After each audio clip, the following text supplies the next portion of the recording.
Praise the lord. హల్లెలూయా. దేవునికి సమస్త మహిమ, ఘనత, ప్రభావములు ఈ ఉదయకాల సమయంలో నేను చెల్లిస్తూ ఉన్నాను. ప్రియ సహోదరి సహోదరుడా, మీరందరూ దేవుని కృపను బట్టి బాగున్నారని మీ అందరికీ ప్రత్యేకమైన శుభాలు తెలియపరుస్తూ ఉన్నాను.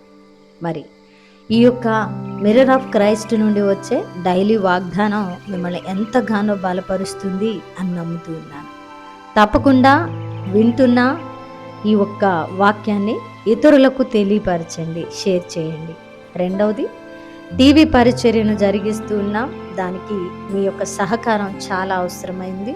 ఆర్థిక భారమైన ఈ పరిచర్యను మరి మీరు పంచుకొని ఈ పరిచర్యలో పాలిభాగస్తులైతే తప్పకుండా దేవుడు మీ చేతుల కష్టార్జితాన్ని ఫలిస్తారు.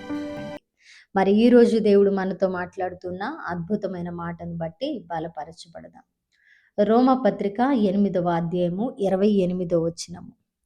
ఆయనను ప్రేమించు వారికి మేలు కలుగుటకై సమస్తమును సమకూడి జరుగుచున్నవని ఎరుగుదుము. హల్లెలూయా.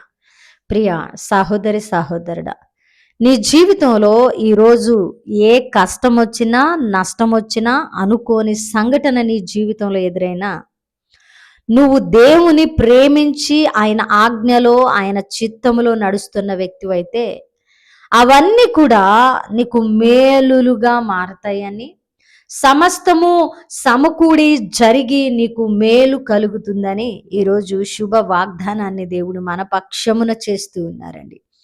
అపవాది తలచిన ఆ యొక్క ఆటంకాలు అన్నీ కూడా యేసు నామంలో మనకు దీవెనలుగా మార్చబడతాయి. నమ్మండి, ఆయన నమ్మదగిన మంచి సహాయకుడు కదా. మరి ఆయనను ప్రేమించు వారికి మేలు కలుగుటకై సమస్తము సమకూడి జరుగుచున్నవి. ఒక్కొక్కసారి మనం ఆలోచన చేయకపోయినా, మనం జరగాలి అని కోరుకోకపోయినా, దేవుడు అన్నిటినీ కూడా కలిపి మన జీవితాలలో సమకూడి జరిగించి దీవెనలను ఇంతకు ముందు కుమ్మరించారు, ఇక మీదట కూడా కుమ్మరించబోతున్నారు. కాబట్టి నమ్ముదాం, మేలు కలుగుటకై మన జీవితంలో సమస్తము సమకూడి జరుగుతుంది.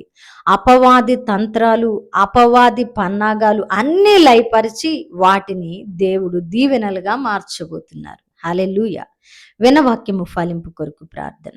పరిశుద్ధుడా, ప్రేమ కలిగిన తండ్రి, మీ బంగారు పాదాలకు వందనాలు, స్తుతులు, స్తోత్రాలు.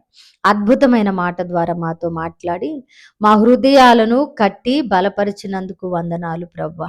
అయ్యా, అవును, సమస్తము మాకు సమకూడి జరుగుతూ ఉన్నది అని ఎవరు నమ్మారో, విశ్వసించారో వారి పట్ల వాగ్దానాన్ని నెరవేర్చండి. అయ్యా, ఈ పరిచర్యను విస్తరించండి. ఈ పరిచర్యలో నడుస్తున్న వారిని, ఈ పరిచర్యలో విత్తుతున్న వారిని దీవించండి.